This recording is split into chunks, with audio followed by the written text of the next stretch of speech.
Bueno, la casa 7, que es ese punto opuesto al yo soy, que es donde nos empezamos a reconocer a través de las relaciones y la interconexión con los otros, que en la primera parte de la vida lo vemos simplemente proyectado hacia los demás, son ellos, pero que a medida que vamos madurando vamos entendiendo que ellos son nosotros.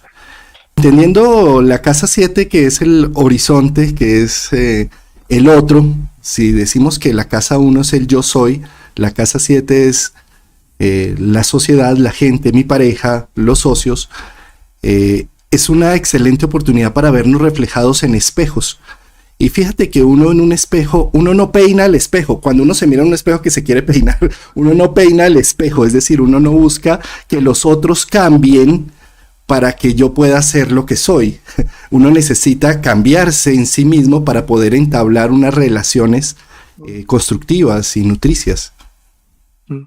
Sí, la casa 7 es una casa, yo creo que está muy mal entendida en general, ¿no? Porque es un poco la herencia que tenemos de la astrología tradicional y tal, ¿no? La casa 7 es el matrimonio, punto.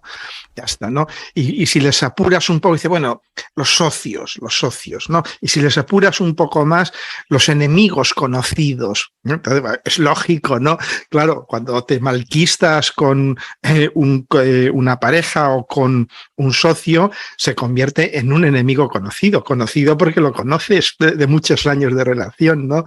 Y en enemigo, pues porque... Pero es interesante, ¿no? Que se vuelvan enemigos conocidos.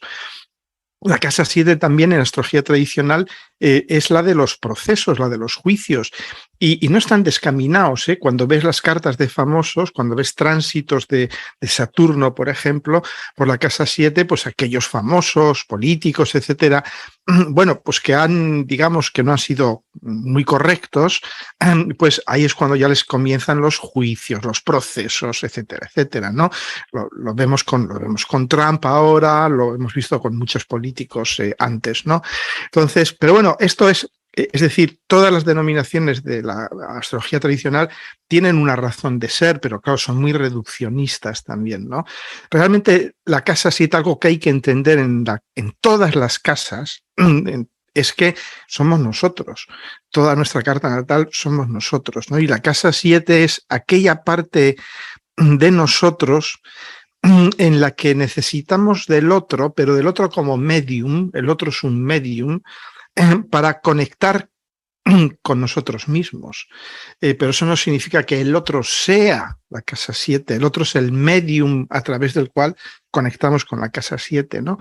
Con los planetas. Si tienes Marte en la casa 7, pues el otro va a ser un medium que te ponga en contacto con tu Marte, no hay que olvidarlo, es tu Marte, con todo lo que eso conlleva. Marte, que es el deseo, la capacidad de supervivencia, el lucha o huye, el abro camino, el soy el primero, el penetro, todo este tipo de cosas.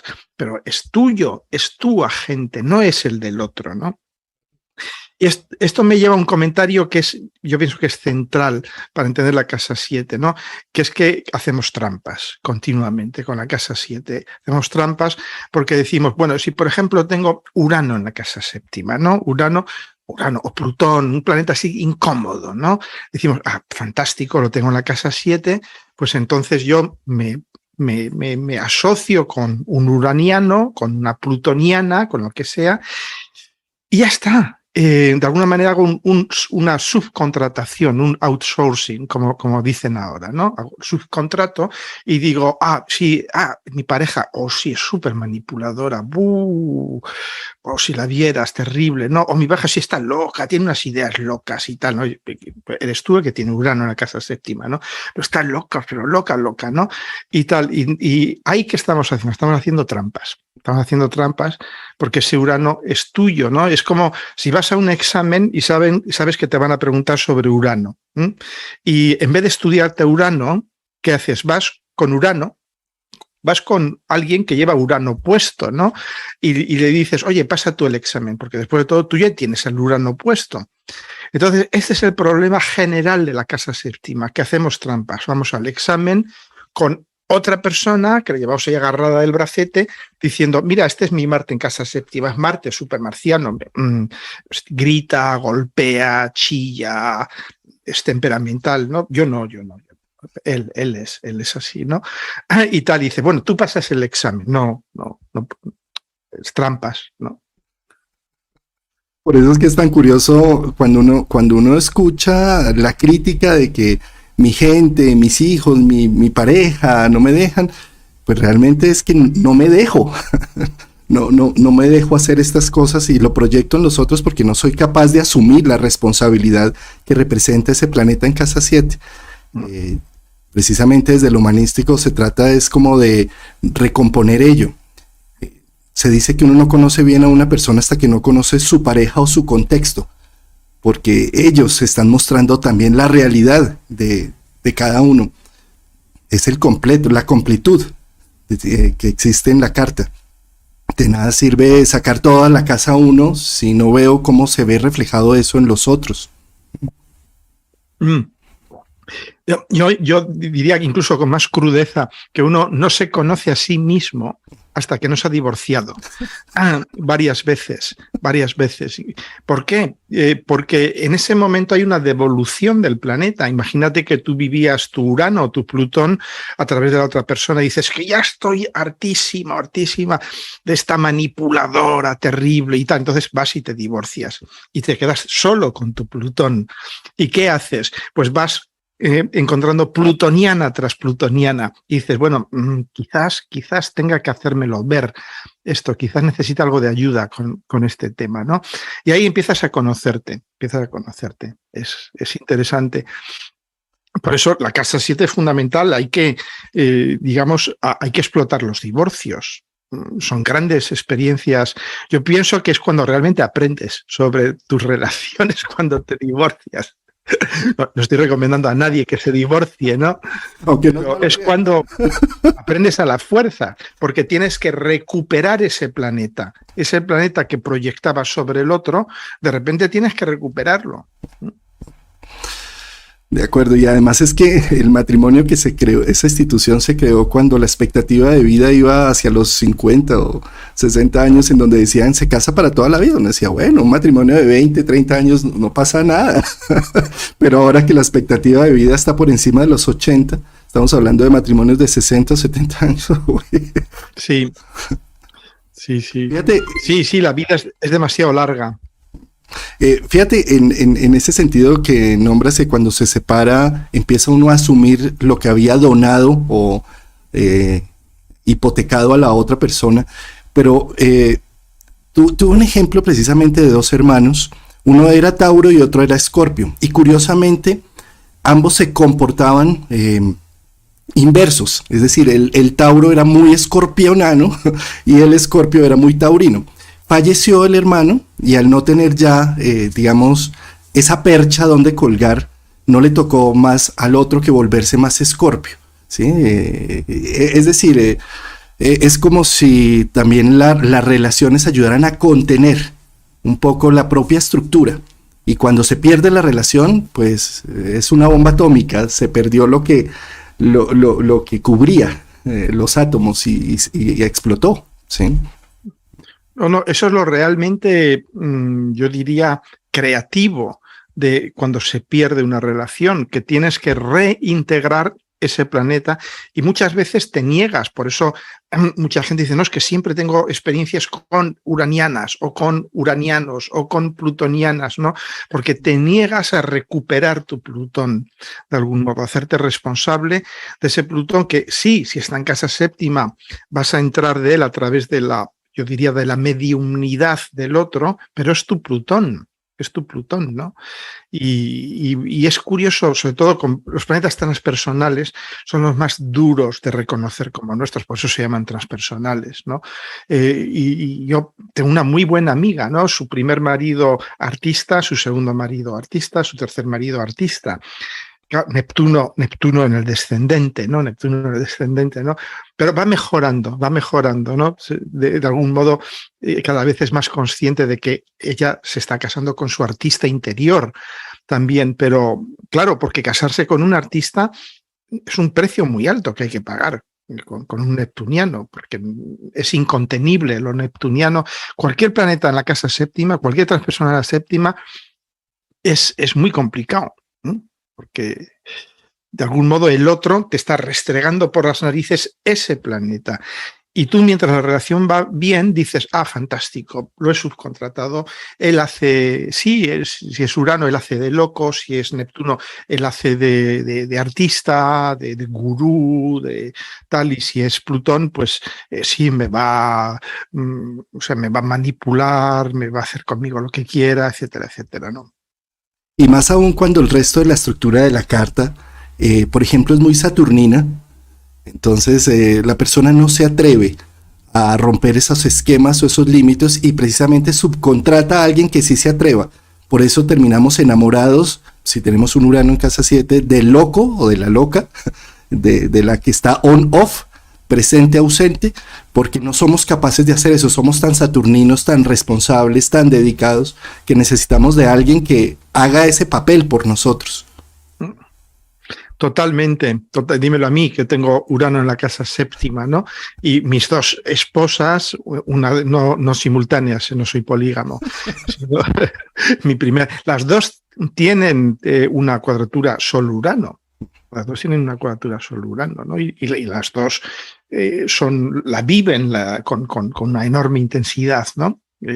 Que es un poco, sí, on-off, esta locura, muchas veces muy creativa, increíblemente creativa, ¿no?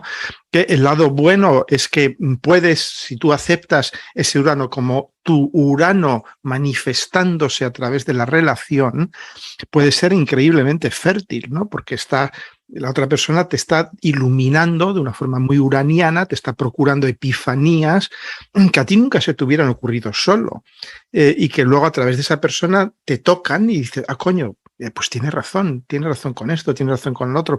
Parecía una locura al principio, pero no es una locura. Y puede ser muy fértil, claro, un transpersonal en la casa séptima. Claro, a través de la pareja rompo una serie de estructuras que no me atrevía, una serie de responsabilidades que creía que tenía que asumir, y la pareja me muestra que no es tanto así, ¿no?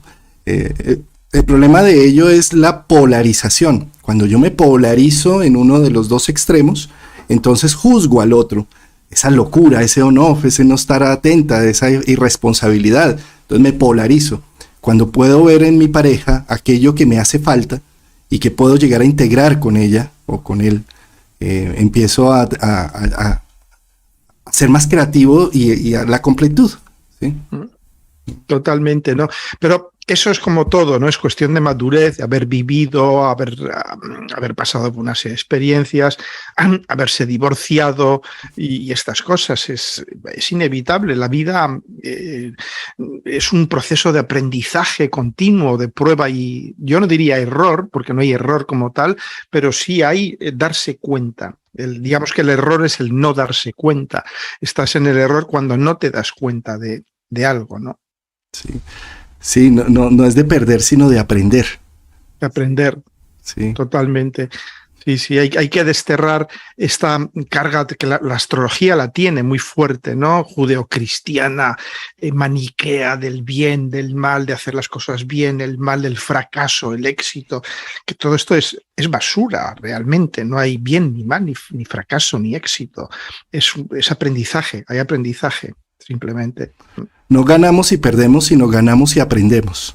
Sí. Ganamos y aprendemos. Algunos somos más tontos, un poco más duros, más lentos, y nos cuesta más, es cierto, ¿eh? Lo que has dicho tú antes, cuando uno tiene una estructura capricorniana o lunar, o capricorniana, o saturnal y lunar al mismo tiempo, muy fuerte, ¿eh? Hay una enorme energía de contención, de continuidad.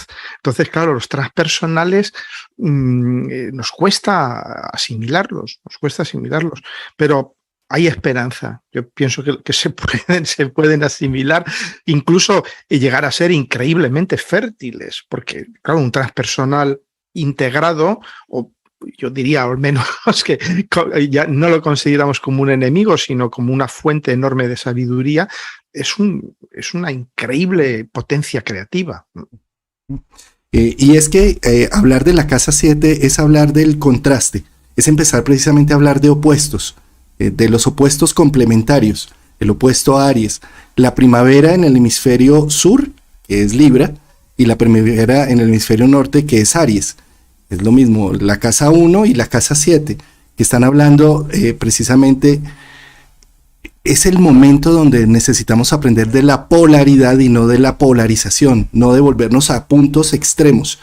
Y la casa 7 busca eso, mirar qué nos complementa, no qué nos desune. Por supuesto, todo depende del ser humano que analiza el proceso.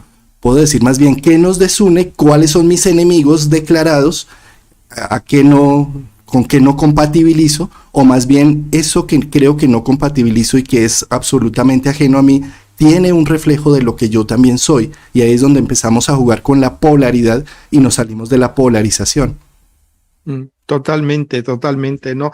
Es el darnos cuenta que estamos en un flujo y reflujo con el otro, ¿no? Que realmente soy yo quien está en la casa séptima, pero necesito de esta mediumnidad, de esta capacidad de focalización energética que nos da el otro.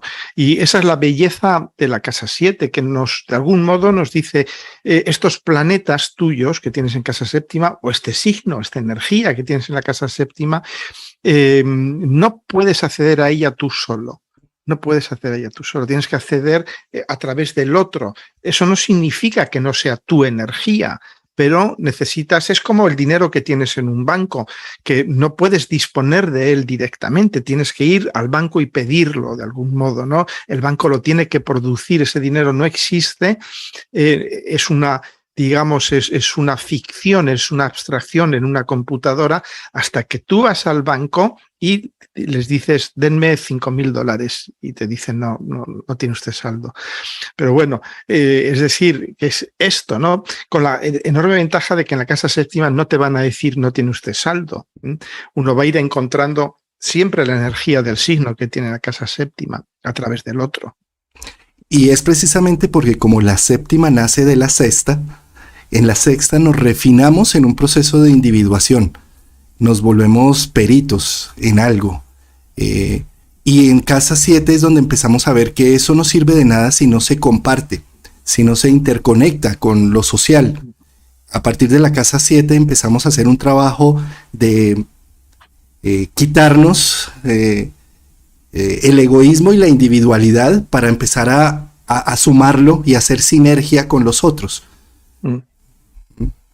Sí, y lo ves sobre todo con el sol, ¿no? Cuando tienes el sol en la séptima, como de algún modo ese sol puede funcionar de dos maneras, ¿no? Buscando al otro, porque un sol en la séptima va a necesitar buscar al otro para descubrir quién soy yo. Uno tiene que buscar al otro. Es muy difícil con un sol en la séptima encerrarse en la soledad total o en un monasterio y esperar digamos, a descubrir quién eres. No, vas a necesitar interaccionar con el otro. Por eso se da tantos terapeutas, etcétera, con una casa séptima fuerte. Y tienes Freud, que tenía una casa séptima increíblemente potente, ¿no? Y porque realmente, de algún modo, ese terapeuta lo que está haciendo es encontrarse a sí misma a través de la experiencia con el otro. Se ve mucha gente con una casa séptima potente que se dedican al contacto con el otro. Y es, yo diría que no es casual, ¿eh? De algún modo es intencionado. Sí, es como donde está el sol es donde necesito brillar como individuo. El sol, que es un símbolo del círculo del infinito con un punto en el centro. ¿Cómo expreso el infinito en un proceso individual? Al estar en casa 7 es a través de lo social. Es como si me encontrara con la sociedad para brillar. Si no tengo una sociedad, ¿cómo brillo? Diría un sol de casa 7. Si no tengo un respaldo, una solidaridad, un reconocimiento social, pues no puedo brillar, mostrar mi esencia, mi sustancia. Esto, digamos que desde un punto de vista muy positivo, puede hacer que sea un líder social, una persona que ayuda a encontrar puntos de encuentro en lo que está disociado. Digamos, en un punto más negativo podría ser necesito tener a todo el mundo feliz y ser la monedita de oro que cae bien a todo el mundo, o si no, no me encuentro a mí mismo. Y eso puede llegar a ser que no actúe por procesos individuales hasta que no tenga un consenso y esté siempre buscando la aprobación de todo el contexto para poder generar mi individualidad y mi visión. Ahí es donde se puede llegar a perder el sol también. Sí, el sol en la casa séptima es una posición difícil porque tiene que darse cuenta de que es cierto que él o ella va a encontrar su brillo, su poder, yo diría, su propósito solar a través de los demás, pero que de algún modo es independiente de cómo actúen los demás. En el momento en que estás en contacto con los demás ya están haciendo esa labor mediúmnica, esa labor, yo diría, de lente que concentra la luz sobre ti. Y el peligro, y lo vemos sobre todo con la luna, más que con el sol, pero también con el sol, el peligro es ese, tratar de complacer, de caer bien a los demás, o de no reconocer el propio brillo y pegarse como una lapa a alguien que tiene brillo, y hacer un poco de groupie, de seguidora de esa persona que tiene brillo, ¿no? O casarse con alguien que tiene brillo, ¿no? Y quedarse ahí pegado a esa persona, porque ahí de nuevo estamos haciendo trampa. Estamos confundiendo el brillo nuestro personal con el del otro. Y claro, y ahí donde está la virtuosidad de un sol en casa séptima es en decir, me da igual lo que los otros me digan, si les caigo bien, si les caigo mal, mientras estén allí. Yo necesito a los otros, aunque me odien, aunque me pongan muchos problemas, porque a través de su odio, a través de su rechazo, yo encuentro quién soy también, ¿no? Un auténtico sol en la casa 7 le da un poco igual lo que los otros piensen, pero va a estar siempre ahí con los otros, ¿no? Puede ser el terapeuta que cuestiona duramente a sus clientes, ¿no? Que no les trata de complacer, ¿no? O el empleado, la empleada, o el compañero, el cónyuge, que cuestiona al otro, que no le pasa todo, no le pasa todo. Y se ve incluso, fíjate, muchas veces en estas relaciones entre personas que los ves desde fuera y dicen, uy, qué mal se llevan esos dos. Y te das cuenta que no, se llevan estupendamente bien, se llevan mal porque manifiestan sus disconformidades, sus opiniones, cada uno es cada uno, pero necesitan del otro de algún modo, ¿no? Muchas veces ese tipo de parejas, de compañeros, de amigos y tal, son yo diría, los más auténticos, cuando están todo el día metiéndose caña el uno al otro, porque de alguna manera eso es también una señal de respeto a sí mismo. Es decir, yo aprendo a ser yo a través tuyo, pero eso no quiere decir que esté de acuerdo contigo. Bellísima esa descripción, tal cual, es que es lo que se necesita con un sol en casa 7, poder tener un brillo individual, independiente del otro, pero con el respeto al otro, ¿sí? Exactamente. Y fíjate que, bueno, contextualizando, Leo en casa 7 es diferente a tener el sol en casa 7. ¿Cuál es la diferencia? Cuando hay un planeta en la casa 7 es el Dios puesto allí. Y es, digamos, todo va a girar en torno de ese Dios allí. Mientras que el contexto de un Leo en casa 7 es que el ambiente, el ámbito de expresión social va a tener una carga leonina. Es decir, de brillo, que voy a estar siempre admirado por cómo brillan los otros, pero no es como el punto focal, es muy distinto el sol. El sol allí es como, necesito que mi pareja sea brillante y le entrego todo mi brillo al otro. Y ahí es muy importante preguntarse si admiro tanto a la otra persona o al socio o a la gente que me rodea, pues eso me está mostrando también todo ese brillo que tengo internamente que necesito desarrollar. Totalmente. Lo ves, ahí creo que Stephen, Sasportas en su libro sobre las casas menciona a la princesa Diana de Gales, ¿no?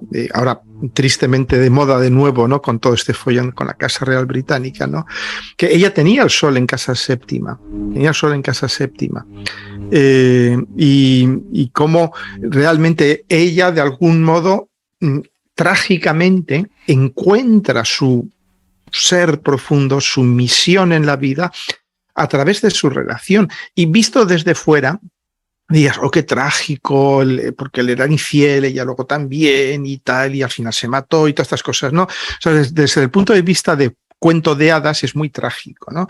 Pero si tú lo examinas desde el punto de vista vivencial, realmente yo muchas veces pienso, ella vivió una buena vida, en el sentido de que se encontró con alguien que era muy diferente de ella, alguien que no la quería, pero que le enseñó esa relación a ser ella misma, a rebelarse contra lo rancio y casposo de la monarquía británica, ¿no? Contra la falsedad, la hipocresía, y contra todo aquello, ¿no? Contra la represión emocional, sexual, etcétera, etcétera. Ella se rebeló contra todo aquello y se encontró a sí misma. Y de algún modo, por eso fue un poco la princesa del pueblo, fue muy reconocida, ¿no? Con su sol en Cáncer, como efectivamente la princesa del pueblo.